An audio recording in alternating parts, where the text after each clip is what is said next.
Hello all my wonderful friends, Mr. Nuts here from Mr. Nuts House Little Trees. This is out the blue sky bonsai. He sent me a nice message when he saw the big blob of clay, see what I'd do with it.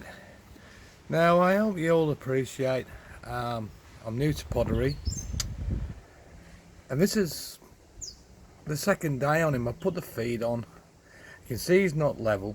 But I actually have 3 more days to work on this guy. I can pad him out and make him more desirable. He's still very wet, but we can work on that over the next 3 days. Every evening I wrap him in plastic and we keep playing with him. Now he's a shallow oval pot. See, I put my drainage in, I put 4 positions on him so we can tie anything off. It's going to be for a smaller tree, obviously, but I'll move to a bigger pot later in life. I didn't have that much clay to work with, but this was just to show an example to my pottery teacher that I'm kind of getting the idea.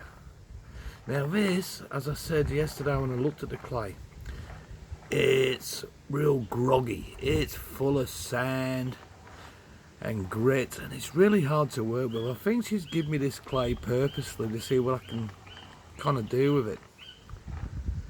I think I've done all right. Give me a few days with it, I reckon. Yeah, I reckon I can get him flatter, get him smoother, get him nicer.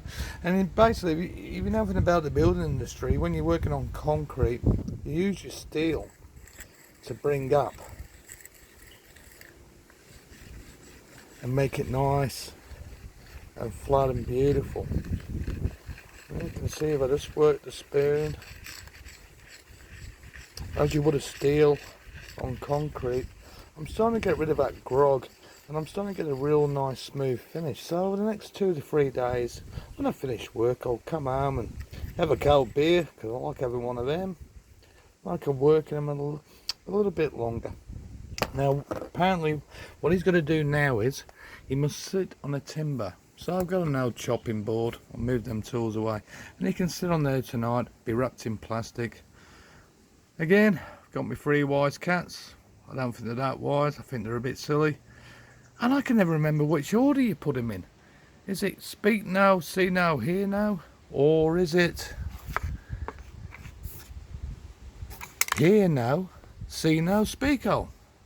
I'm fed up of looking at you 3. Stop panicking. Anyway, like I say, there's a few more days I can really work on this pot. And you can see it's very uneven in a minute, but I will get that even over the next few days. Oh, last thing is, the pottery world must be must have a lot of egos, because I've been told you must put your name to your piece so people know that it belongs to you. So I've got a little thing there saying Mr. N for Mr. Nuts. I'm so glad people in the bonsai world haven't got that big an ego. What, we'd be carving love hearts in our trees and putting our names on them? How ridiculous. But just from talking to a few people, yeah, there's a lot of big egos in this pottery game, which I don't care about. I'm just going to enjoy what I do. Anyway, thought I'd share that with you today again, and get my spoon and I can start working over that in the next few days, like a steel on concrete at work. I can really polish this up nice and get him looking symmetrical. Okay, well that's enough from me today. Keep potting. Hey, do you like the pun? Keep mixing and have a wonderful Sunday. Bye bye my friends.